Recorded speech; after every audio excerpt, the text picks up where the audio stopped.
창세기 4장 25절에서 5장 8절까지 함께 봉독하겠습니다. 아담이 다시 자기 아내와 동침하며 그가 아들을 낳아 그의 이름을 셋이라 하였으니 이는 하나님이 내게 가인이 죽인 아벨 대신에 다른 씨를 주셨다 함이며 셋도 아들을 낳고 그의 이름을 에노스라 하였으며 그때 사람들이 비로소 여호와의 이름을 불렀더라. 이것은 아담의 계보를 적은 책이니라. 하나님이 사람을 창조하실 때에 하나님의 모양대로 지으시되 남자와 여자를 창조하셨고 그들이 창조되던 날에 하나님이 그들에게 복을 주시고 그들의 이름을 사람이라 일컬으셨더라. 아담은 130세에 자기의 모양 곧 자기의 형상과 같은 아들을 낳아 이름을 셋이라 하였고 아담은 셋을 낳은 후 800년을 지내며 자녀들을 낳았으며 그는 930세를 살고 죽었더라. 셋은 105세에 에노스를 낳았고 에노스를 낳은 후 807년을 살며 자녀를 낳았으며 그는 912세를 살고 죽었더라. 아멘. 오늘 우리는 아담의 족보를 우리가 같이 읽었습니다. 이 족보를 같이 우리가 묵상을 하면서 이 족보를 통해서 하나님께서 오늘 우리에게 일러주고자 하신 말씀이 무엇인지 함께 나누어 보도록 하겠습니다. 지난 주간에 제가 여러분께 영상을 하나씩 보내드렸는데 혹시 다 보셨죠? 네. 예. 그것을 보시고 이제 나름대로 이제 뭐 평가도 하시고 이제 감상도 하시고 나름대로 생각도 갖고 계셨을 건데 제가 이제 느낀 바를 이제 말씀을 조금 이제 드려보겠습니다. 이제 배트맨의 운명을 이렇게 애니메이션으로 만든 것인데 이제 그것을 가만히 보고 있으면서 그 하나님께서 우리를 보고 계시는 그 우리의 인생이 이러한 것이 아닌가. 우리는 그것을 운명이라고 얘기를 하지만은 그 운명 가운데 하나님은 이렇게 섭리를 하시는구나 이런 생각이 들었습니다. 뭐냐면은 이제 우리는 그 중력의 조건 아래서 살지 않습니까? 그래서 그 중력의 조건이 적용이 되는 그 모든 상황 속에서 앞으로 무슨 일이 벌어질지 모르지만은 어쨌든 중력의 힘에 따라서 우리는 움직입니다.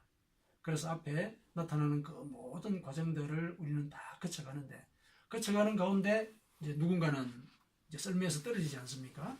실패도 하고 또 누군가는 썰매를 놓치기도 하거든요. 그러나 한번 실패한 그것으로 그 사람의 인생이 끝난 것으로 그 애니메이션이 그렇게 결론을 내는 게 아니고 나중에 또 그 사람이 또 다시 나타나가지고 같이 또 썰매를 타는 그런 일이 또 그 애니메이션에 이어집니다. 그렇게 우여곡절을 거치고 이 롤러코스터를 타듯이 그 과정들을 다 거쳐가서 결국에는 이제 마지막에 종착점에 이르지 않습니까? 종착점에 이르는데 누군가는 종착점에 제대로 정차를 하고 누군가는 자기도 모르는 그 밑 낭떠러지 속으로 이제 떨어지는 그런 것은 이제 결론을 맺습니다.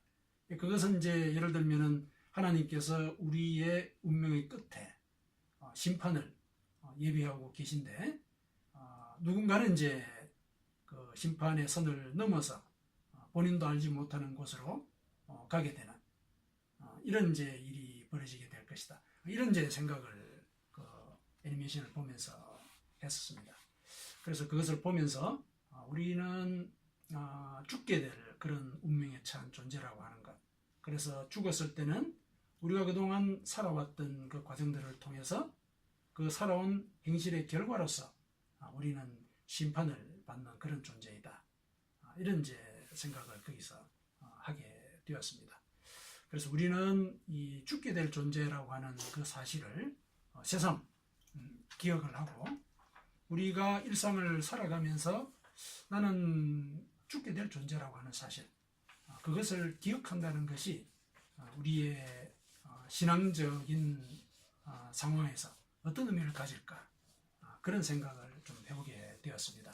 그래서 오늘 본문을 함께 묵상을 하면서 하나님께서 우리를 죽게 될 존재로 그렇게 규정을 하신 물론 우리의 죄 때문에 그와 같은 결과가 초래되긴 했지만은 그러나 그것이 우리에게 주어진 또 우리가 이 세상을 살면서 살아갈 동안에 짊어져야 될 실존적인 짐이라고 한다면은 우리는 그것을 사실로 받아들이고 어떻게 신앙 가운데서 그 사실을 생명을 살리는 길로 이어가게 만들까?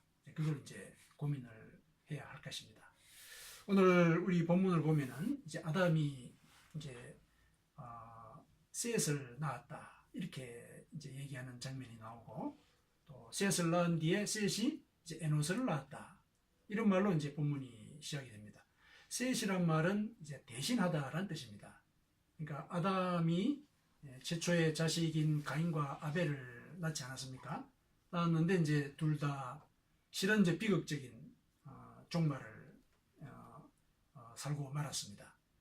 둘째 아들은 이제 죽게 되었고 첫 아들은 부모를 떠나서 유리하는 방랑자가 되고 말았습니다.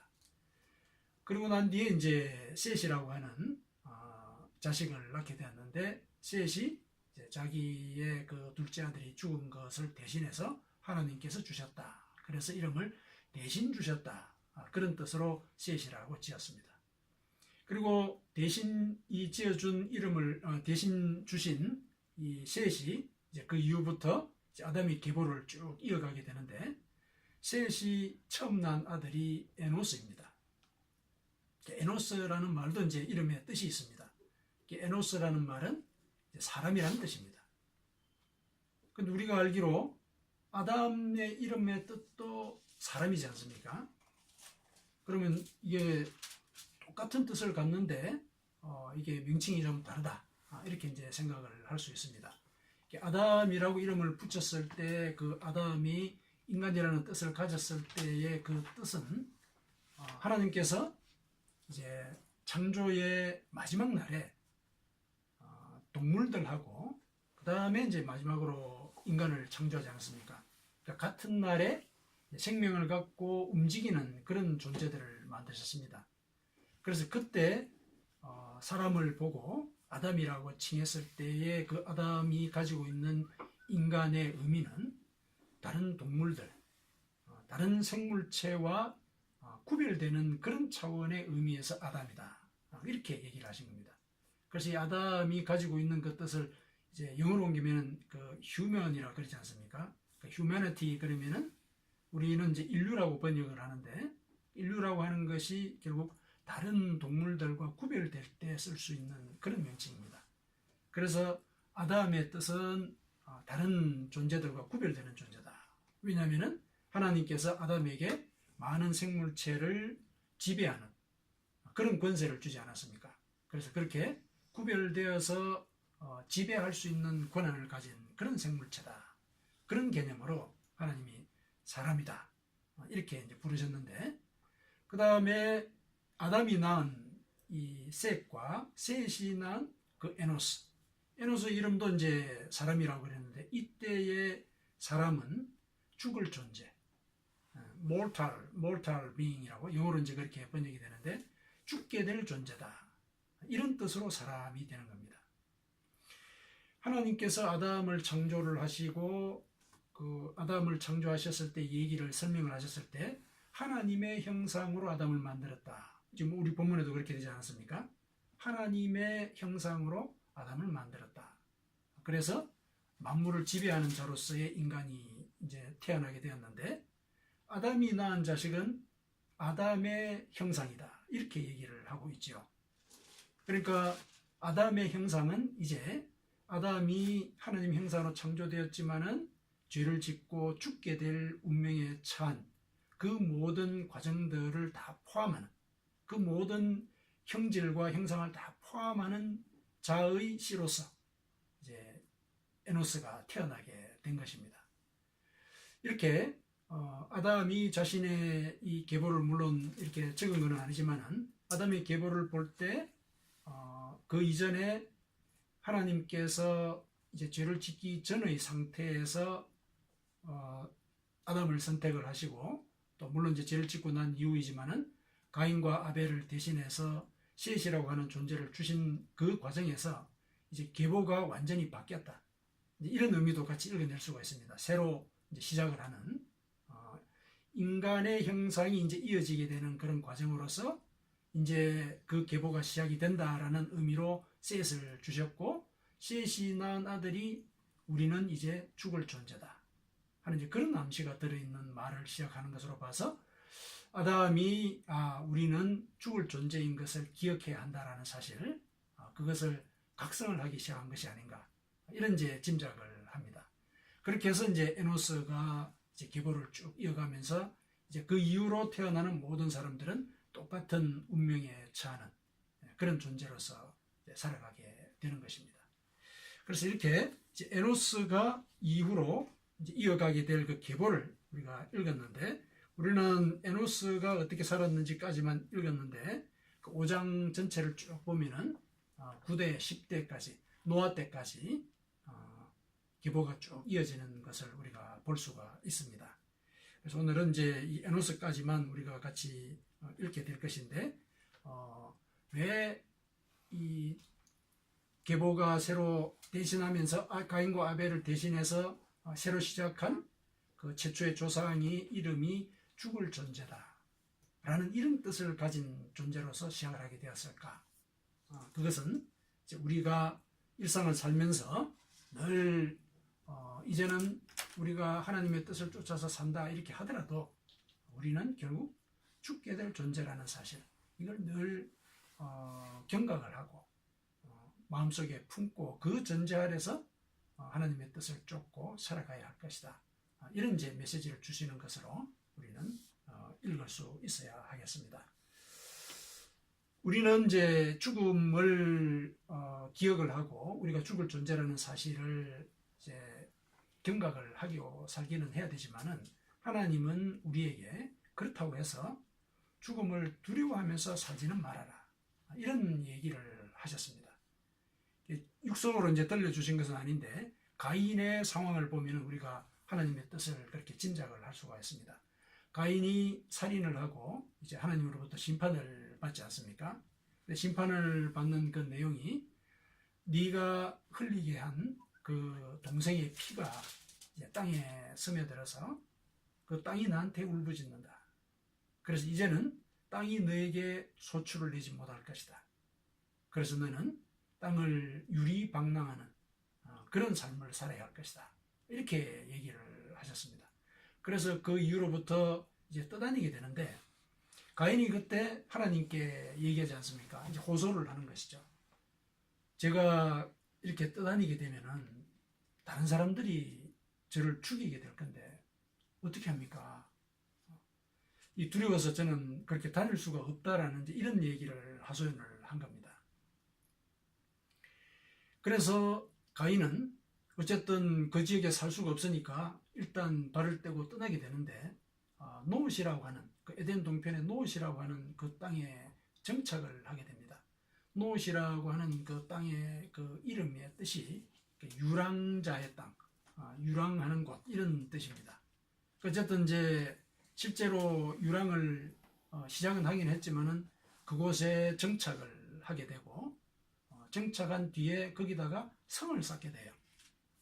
성을 쌓고서 자기의 아들인 에녹이라는 이름을 따서 에녹성이다, 이렇게 이름을 붙입니다. 하나님은 가인에게 너는 유리방랑할 것이다, 떠다닐 것이다, 떠나야 한다, 이런 얘기를 하신 거거든요. 그런데 가인은 두려워했습니다. 다른 사람이 나를 죽이면 어떡합니까?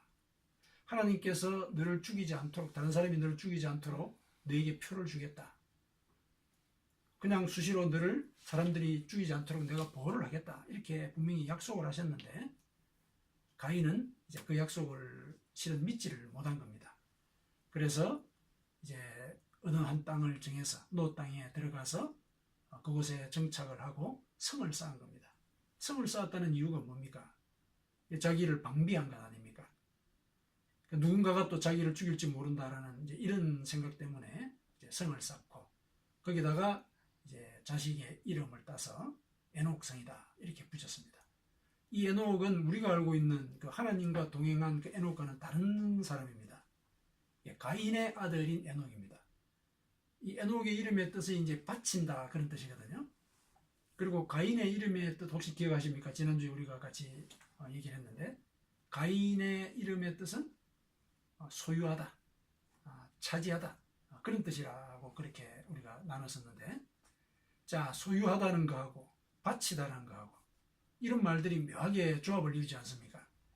가인은 이제 하나님의 이 명령을 또 어기고 자신의 생명을 지키기 위해서, 자기가 그 생명을 지키기 위해서 성을 쌓고 그 성을 실은 자기에게 바치는, 그래서 자기를 보호하는 그 일을 공고하게 하려는 그런 일을 한 것입니다. 그렇게 해서 가인은 결국 죽음을 두려워하는 자, 무서워하는 자, 그런 어떤 사람들의 대변자가 되고 만 것입니다. 여기서 이제 사람들이 이제 의아해하는 이제 질문들이 하나 있지 않습니까? 태초에 아담과 하와가 있었고 가인과 아벨이 있었고, 그 다음에 아벨은 가인에 의해서 죽게 되었다. 그리고 가인은 쫓겨나게 되었는데, 가인은 정작 다른 사람들이 자기를 죽이려고 하는 것을 두려워한다. 이 다른 사람들은 누구냐? 여기 이제 의문들이 있는데, 그러니까 여러 이제 학설들이 있기는 있습니다. 성경에 이제 분명하게 근거가 없으니까 사람들이 많이 추측을 하는데, 이제 그 다른 사람이 예를 들면은 앞으로 태어날 아담의 후손이다, 이렇게 이제 얘기하는 이제 경우가 있고, 왜냐면은 가인이 잘못을 저질렀으니까 후환이 있을 것이다라는 생각을 했다는 것입니다. 그 다음에 두 번째는 그 다른 사람이 그 사나운 짐승들의 은유다. 왜냐하면 타락을 하고 난 뒤에 사람과 짐승이 원수가 되지 않았습니까? 사람은 이제 뱀의 머리를 깨고 뱀은 사람의 뒤꿈치를 물고 원수가 되었다는 얘기거든요. 그러니까 아마 사나운 짐승의 은유를 그렇게 표시한 게 아닌가, 이렇게 얘기를 하기도 하고, 그 다음에 또 다른 하나의 생각은 뭐냐면은 아담이 가인과 아벨 이외의 다른 형제들도 낳았다는 겁니다. 여기 이제 가인과 아벨의 사건이 워낙 그 위중한 일이어서 그 두 사람만 부하게 된 것이지, 이제 다른 사람들도 낳았을 가능성이 있다. 이제 그들이 이렇게 가인과 아벨이 장성해서 제사를 드릴 정도가 되었다는 것은 그 사이에 다른 형제들도 다 각자의 토대를 갖고 다 퍼져나가서 나름대로 생활을 하고 있었다. 그래서 그들이 아마 가인을 보고서 원수를 갚으려고 하지 않았을까, 이렇게 이제 얘기를 하는 견해들도 있습니다. 이러한 세 가지 견해가 대표적인 건데, 그 세 가지 견해 중에서 세 번째를 아직은 이제 유력한 것으로 사람들이 얘기를 하고 있습니다. 왜 그렇게 추정을 하느냐 하면은 아담이 셋을 낳았을 때 나이가 몇 살이라 그랬습니까? 130세라 그랬거든요.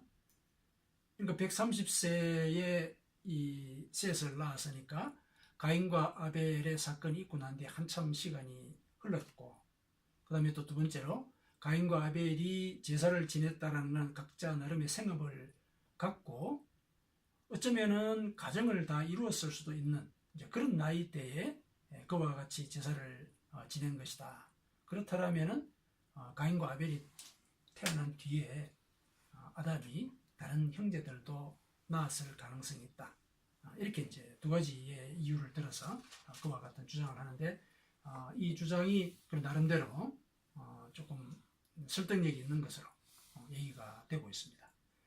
어쨌든 이거는 이제 이 곁으로 나간 이야기고, 가인은 이제 죽음을 두려워하는 자들, 그것의 하나의 대변자로서 이제 살게 되고 말았습니다. 근데 이렇게 죽음을 두려워하는 이런 모습들이 그의 후손에 가서도 나타나게 됩니다. 가인의 후손 중에 유명한 자가 누구냐면 라멕이라고 하는 사람이 있습니다. 라멕은 능력자라는 뜻입니다. 능력이 있으니까 이 사람들의 후손은 이제 목축업과 또 예술, 그 다음에 그 농기구도 만들고 하는, 예를 들면 이제 문화를 만들어내는 그런 자들의 조상이 됩니다. 그러니까 능력이 있는 것이 결국 그렇게 이제 현실로서 구체화되는 그 자리에 그 출발점에 이 라멕이 있는 겁니다. 근데 우리가 이 성경 앞부분에서 같이 묵상을 했을 때 라멕은 어떤 사람이었습니까? 굉장히 광포한 사람이지 않았습니까? 자기에게 어떤 소년이 상처를 끼쳤다. 그래서 나는 걔를 죽여버렸다. 이렇게 얘기를 했거든요. 그리고 자기의 조상인 가인이 또 가인을 누군가가 해치면은 7배의 벌을 받는다라고 하나님이 얘기했었지만은 나한테 해를 끼치는 자는 77배의 벌을 받게 될 것이다. 이렇게 공언을 하고 아주 그 자기가 가지고 있는 그 능력을 최대한 발휘하면서 자기 마음대로 세상을 살았던 그런 사람입니다. 그런데 그가 그렇게 광포한 행동을 보이게 된 그 밑바닥을 가만히 보면은 이거는 자기를 그렇게 보호하고자 하는 그 근저에 죽음에 대한 두려움이 있는 것이죠. 자기한테 누군가가 약간 상처를 입혔다고 해서 왜 그를 죽여버리겠습니까? 이 소년이나 노인이나 아무도 가리지 않고 다 죽여버리겠다 이렇게 공언을 했거든요. 이건 자기가 그렇게 광포함으로 해서 힘이 있다는 걸 증명하는 그 이면에 죽음에 대한 두려움이 이 근저에, 심리의 근저에 있는 겁니다. 그래서 그와 같은 그 죽음의 두려움, 가인으로부터 내려왔던 그 죽음의 두려움이 왜곡되어서 그렇게 폭력적으로 그 사람의 삶 속에 구현이 된 것이다. 이렇게 해서 이제 가인은 결국 죽음을 두려워하는 그 유전인자를 후손들에게 물려주게 되고 그 후손들은 그 죽음의 두려움을 벗어나지 못하고 죽음의 두려움을 자신의 능력으로 이겨내려고 이제 광포한 그런 행동들을 벌이게 됩니다. 죽음을 두려워한 자들은 결국 죽음에 의해서 죽게 되고 맙니다. 그것은 이제 대표적인 결과가 가인의 후손들, 이렇다 할 만한 이름들이 거론되지 않습니다.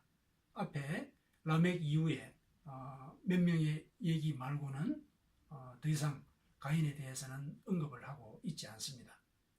물론 이제 성경이 이제 죄를 짓지 않도록 하는 이제 그런 과정의 목표를 삼고 있기 때문에 이제 가인을 배제를 했을 수도 있지만은 그러나 우리가 일상을 살 때 죽음을 두려워한다는 것 자체, 그러면 결국 죽을 수밖에 없는, 그러니까 죽음에 의해서 죽을 수밖에 없는 그런 삶을 살아갈 수밖에 없다는 것, 그건 우리는 충분히 짐작을 할 수가 있습니다.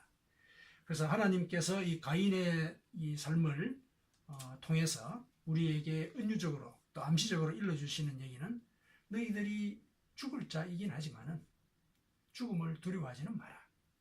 이 얘기를 하신 겁니다. 반면에 이제 에노스는 이제 죽을 자라는 이름을 줌으로 해서 에노스 이후에는 너희는 죽을 자인 것을 기억하라. 기억하면서 살아라. 이런 얘기를 실은 족보를 통해서 우리에게 일러주고 계시는 겁니다. 죽음을 기억한다고 해서 이렇게 몸을 움츠리고 이렇게 사는 그런 삶을 하나님께서 원하시는 것은 아니었습니다. 왜냐하면은 에노스의 후손들을 보면은 그들이 어떻게 살았는지 또 죽음을 기억하더라도 우리가 어떻게 살 수 있는 것인지 그게 잘 드러나 있습니다. 제일 대표적인 사람이 누굽니까? 에녹입니다. 에녹. 이 에녹은 이제 에노스의 이 자식입니다. 꽤 대비되지 않습니까? 꽤 대비됩니다. 가인의 이 아들인 에녹, 그는 이 죽음의 두려움을 이기지 못하고 하나님의 명령을 따라 살지 못해서 이제 성을 쌓고 자기를 방비하고자 한 그런 흔적을 가진 존재라면은 에노스의 후손인 에녹은 하나님과 300년을 동행했다. 300년을 동행했다. 그런 얘기가 기록이 되어 있지 않습니까? 아주 대비되는 그런 삶을 살았습니다. 그리고 에녹뿐만 아니라 그 뒤에 이후에 이제 다른 이 자손들도 보면은 그 자손들이 어떻게 살았는지 그 이름에 암시가 되어 있습니다. 에노스의 후손 중에 게난이라고 있습니다. 게난. 게난은 광대한 소유라는 뜻이랍니다. 그러니까 굉장히 많은 것들을 이제 누리면서 살았습니다. 그리고 그의 후손인 마할랄렐은 하나님의 찬양, 하나님을 찬양하면서 지내는 이제 그런 삶. 그 다음에 인류 중에서 가장 오래 산 사람, 무두셀라. 무두셀라는 969살을 살았다. 이렇게 기록이 되어 있지 않습니까? 이 무두셀라는 창 던지는 자, 그리고 대확장 이런 뜻을 갖고 있습니다. 그러니까 아마 뭐 정복 전쟁을 했든지 아마 그런 일을 한 사람으로 우리가 짐작을 합니다. 죽음을 예를 들어서 기억을 하더라도 이와 같이 하나님과 동행하고 또 이 인생에서의 삶을 자신 있게 승리자로서 살아갈 수 있다라고 하는 것. 이건 이제 에노스의 후손들을 통해서 우리에게 하나님께서 일러주고 계시는 이제 그런 말씀입니다. 그래서 죽음을 기억한다고 해서 움츠려서 이렇게 음지에서 사는 사람처럼 이렇게 살 것이 아니라 하나님 앞에서 우리가 죽음을 기억하기 때문에 우리는 하나님이 주신 그런 능력으로 마음껏 이 세상을 자신 있게 승리자로서 살아갈 수 있다. 이 얘기를 이제 그렇게 일러 주신 겁니다. 물론 이제 그렇다고 해서 우리가 이 세상을 우리의 지상낙원으로 만들 수 있느냐? 거기에는 또 우리가 경계를 해야 되는 부분이 있습니다. 아주 공교롭게도 이 에노스의 후손 중에도 또 라멕이 있습니다. 이 가인의 후손 중에 라멕이 이제 있었고, 물론 이름이 같기 때문에 뜻도 같습니다. 에노스의 후손인 라멕도 실은 아마 자기 힘으로 이제 모든 일들을 하려고 했던 사람인 것으로 우리가 짐작을 합니다. 왜 그러냐면은 오늘 본문 뒤에 28절, 29절에 제가 한번 읽어드리겠습니다. 5장 28절, 29절. 라멕은 182세의 아들을 낳고 이름을 노아라 하여 이르되 여호와께서 땅을 저주하심으로 수고롭게 일하는 우리를 이 아들이 안위하리라 하였더라. 이게 무슨 말입니까? 라멕이라고 하는 사람은 이제 능력자라는 이름의 뜻을 가졌는데 이 사람은 아마 죽음을 기억하는 자의 후손으로 살면서도 이 세상에 자기의 능력으로 모든 일들을 하려고 하다 보니까 인생 자체가 참 공고하다. 이런 생각을 하게 되었던 사람인 것 같습니다.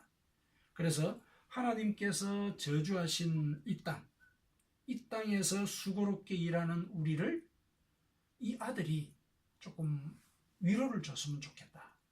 그렇게 해서 자기가 낳은 아들의 이름을 노아라고 지었거든요. 노아라는 이름은 위로라는 뜻입니다. 그러니까 라멕도 이제 그와 같이 자신의 능력에 기대서 살다가 지친 거죠. 그래서 우리에게 참 이 아들이 위로를 주는 자가 되었으면 좋겠다. 이런 이제 기대를 품고 자식 이름을 이제 그렇게 지었는데, 근데 노아 때 무슨 일이 있었습니까? 하나님께서 세상을 심판하지 않았습니까? 눈으로 뜨고 볼 수 없는 그런 죄들이 저질러졌기 때문에 하나님께서 그것을 씻어버리고자 심판을 하셨거든요. 그러니까 그 당시 상황에서 죽음을 두려워하는 자로서 혹은 죽음을 이렇게 기억하는 자로서 산다 하더라도 인간이 그 죄의 본성을 이렇게 다 씻어내고 온전히 하나님과 동행하는 삶을 살기가 참으로 어려운 게 이게 인간의 조건이라고 하는 것. 그것을 이제 우리가 노아의 그 과정들을 통해서 또 함께 확인을 할 수가 있는 겁니다. 그래서 하나님께서 이런 족보를 통해서 우리에게 죽음을 기억해라. 이런 말씀을 하시는데, 그러면 어떻게 하면은 이와 같은 실패를 하지 않고 죽음을 기억하면서도 하나님과 늘 동행하는 그런 삶을 살아갈 수 있을까? 이게 이제 우리가 고민을 해야 되는 부분입니다. 죽음을 기억하라라고 하는 이 말은 이제 고대로부터 우리 인류 역사에 있어서 고대로부터 인간들이 스스로를 훈계하기 위해서 하나의 경구를 만들어서 사용하던 그런 말이기도 합니다. 이게 많이 알려지게 이제 라틴어로 메멘토 모리, 죽음을 기억하라. 이런 이제 경구를 가지고 사람들은 이제 어려운 일이 있을 때 죽음을 기억해야 된다. 나는 죽는 존재다. 이걸 갖다가 스스로 이렇게 다짐을 시키고, 다짐을 시키는 가운데 실은 내가 우쭐해서는 안 된다. 교만해서는 안 된다. 이런 걸 이제 자꾸 다짐을 하는 그런 경구로서 그걸 활용을 했습니다. 이 메멘토 모리의 출처가 어디냐에 따라서 여러 가지 얘기들이 있는데, 제일 많이 언급이 되는 게 로마 시대 때 장수들이 나가서 정복 전쟁을 벌이고 정복전쟁을 벌인 뒤에 이제 승리를 해서 로마 시내에서 이제 이렇게 개선 장군이 되어가지고 행진을 합니다. 그럼 행진을 하게 되면은 좌우에 이 연도에 선 이제 군중들이 환호를 하고 저 앞에는 이제 황제가 기다리고 있고 그리고 승리의 월계관이 이제 머리에 씌워지게 되는데 얼마나 우쭐해지겠습니까? 근데 우쭐해지다 보면 이제 황제 앞에서 실수를 하게 되고 또 일상 삶 속에서 또 잘못된 판단을 내리게 될 가능성이 있거든요. 그래서 그것을 스스로 경계하기 위해서 이 장수가 자기 뒤에 이제 노예에게 시켜가지고 그 노예가 하는 일이 뭐냐면은 그 월계관을 뒤에서 이제 들고 있는 그런 역할을 하거든요. 그 마차를 타고 이제 행진을 할 때 월계관을 이제 이렇게 들고서 같이 갑니다. 가면서 이제 노예에게 항상 이 말을 하라고 시켰다라고 그럽니다. 그러니까 당신은 인간인 것을 기억하십시오. 인간인 것을 기억하십시오. 스스로를 돌아보십시오. 거기에서 이제 메멘토 모리라는 말이 이제 경구로 형성이 되어서 많은 사람들에게 이제 교훈을 주는 말로 사용하게 되었다. 이렇게 이제 얘기를 합니다. 이 말은 이제 그 2세기 때 신학자인 터툴리안이 그렇게 설명을 했는데, 근데 그런 그 역사적인 근거가 있는지는 아직 그 확인이 되고 있지는 않습니다. 그러나 이제 많은 사람들이 메멘토 모리를 얘기를 할 때는 이제 이런 얘기들을 많이 언급을 합니다. 그래서 이와 같은 이 메멘토 모리의 태도는 이제 초대교회 또 중세 이 시기를 지나면서 하나님을 믿는 사람들이 우리 스스로 하나님 앞에서 겸손해야 된다. 이런 마음들을 다짐하기 위해서 메멘토 모리라는 경구를 많이 활용을 하고 또 서로에게 인사를 할 때도 메멘토 모리. 우리는 이제 안녕하십니까 이렇게 상대방이 얘기를 하는데 청교도들이나 또 초대교회에는 메멘토 모리 이렇게 서로 인사를 했다고들 그럽니다. 그래서 죽음을 기억하는 자로서 우리가 살아가야 한다는 것. 그건 이제 예전부터 에노스 때부터 실은 우리 인간이 지내고 또 지니고 아주 이렇게 기억을 해둬야 되는 그런 이제 우리의 삶의 조건으로서 우리에게 주어져 내려왔는데 오늘날 우리는 그러면은 그 죽음을 기억하는 그런 삶을 어떻게 살아가야 할 것인가? 죽음을 기억한다고 해서 우리가 늘 하나님과 동행할 수 있다고 얘기는 못한다. 에노스의 후손인 라멕을 보더라도 노아를 보더라도 노아 때 사람들을 보더라도 그건 충분히 우리가 확인할 수 있는 일이다. 그러면 우리가 죽음을 기억한다고 했을 때 어떤 죽음을 기억해야 우리가 보다 더 하나님과 동행하는 삶을 살아갈 수 있을까? 이거 이제 우리가 함께 고민을 하고 또 실천을 해야 되는 그런 내용에 해당이 되겠습니다. 우리가 우리 자신의 죽음을 기억하는 것, 그거는 우리 삶의 본질적인 자세인 것은 분명합니다. 그러나 그것만으로는 안 된다는 것이죠. 왜냐하면 그렇게 되면은 우리 인간의 능력에 의해서 스스로를 구원하고자 하는 그런 일들을 하게 되고 그 결국은 이 공고한 삶에서 나를 누가 좀 위로해 줬으면 좋겠다. 이런 얘기를 하게 되고 만다는 것입니다. 그럼 어떻게 해야 되느냐? 우리는 우리가 기억해야 될 죽음이 있습니다. 그것은 하나님께서 우리에게 일러주신 구원의 통로입니다. 바로 예수님의 죽음입니다. 예수님의 죽음을 우리는 기억을 할 때 우리는 하나님과 동행할 수가 있습니다. 왜 그러냐면은 예수님께서 이 땅에 오셨을 때 예수님께서 분명히 얘기를 하셨습니다. 내 죽음을 기억해라. 우리가 성찬식 때 주로 나누는 그 말씀이 있지 않습니까?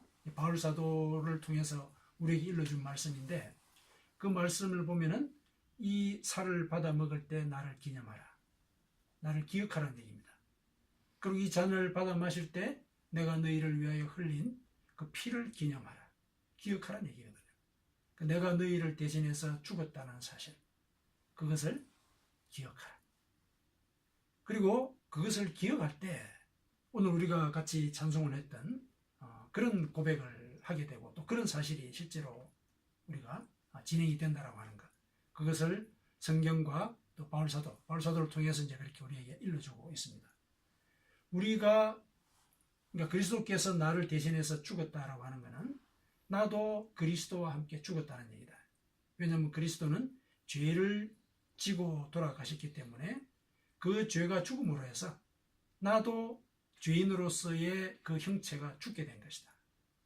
그래서 내가 그리스도께서 나를 대신해서 죽으셨다라고 하는 그 사실을 내가 받아들이고 믿게 되면은, 그러면은 그리스도가 내 속에 함께 하시게 된다. 하나님께서 나와 함께 하시니까 나는 하나님과 동행하는 자로서 살게 된다. 그런 얘기입니다. 그러니까 논리적으로 하자가 없는 그런 은혜의 과정을 하나님께서 예수님을 통해서 우리에게 알려주신 것입니다. 그래서 우리는 죽음을 기억할 때 내가 죽을 자라고 하는 것, 그것을 기억하는 것과 동시에 예수님의 죽음을 기억해야 합니다. 예수님께서 나를 대신해서 돌아가셨다. 그래서 돌아가신 그때 나의 죄도 죽었다. 내가 죽음으로써 내 속의 죄도 없어지고 그 죄가 없어진 표시는 그리스도께서 나와 함께 동행하는 것이다. 그래서 그리스도는 내 속에 사신다. 하나님이 내 속에 사신다. 하나님께서 내 속에 사신다라는 것의 행동적인 표현은 뭐냐? 우리가 하나님의 말씀을 지키는 겁니다. 왜냐하면 말씀이 그분이시니까. 그분이 내 속에 계신다라면은 나는 그분의 말씀을 지키게 되어 있습니다. 그래서 우리가 죽을 자라고 하는 사실을 기억한다는 것은 결국 내가 하나님의 말씀을 전심으로 지키는 것, 그것을 통해서 우리가 확인을 할 수 있는 것이다. 그래서 오늘 에노스를 통해서 하나님께서 우리에게 일러주고자 하시는 말씀은 결국 우리가 죽게 될 존재라고 하는 것, 그것을 기억하되 궁극적으로는 하나님께서 나를 대신해서 돌아가셨다는 사실, 그걸 함께 기억해야 한다. 그래야 우리가 영원한 생명을 선물로 받는 그런 삶을 살게 된다. 영원한 생명이 우리에게 약속이 되어 있다면 우리는 이 세상에서 승리자로서 살아갈 수가 있는 겁니다. 다시 부활할 수 있는데 왜 어려운 상황이나 죽음이 두렵겠습니까? 그래서 우리는 하나님께서 나를 대신해서 돌아가셨다. 그 죽음을 기억하면서 이 세상을 승리자로서 살아갈 수 있어야 하겠습니다. 사랑하는 성도 여러분, 함께 따라하십시다. 사랑의 하나님, 사랑의 하나님, 당신께서 저희를 대신해서 돌아가셨음을 믿습니다. 당신께서 저희를 대신해서 돌아가셨음을 믿습니다. 성령께서 임재하셔서 성령께서 임재하셔서 저희가 그 죽음을 기억하며 저희가 그 죽음을 기억하며 당신의 말씀에 따라 살게 하옵소서. 당신의 말씀에 따라 살게 하옵소서. 예수 그리스도 이름으로 기도드립니다. 예수 그리스도의 이름으로 기도드립니다. 아멘.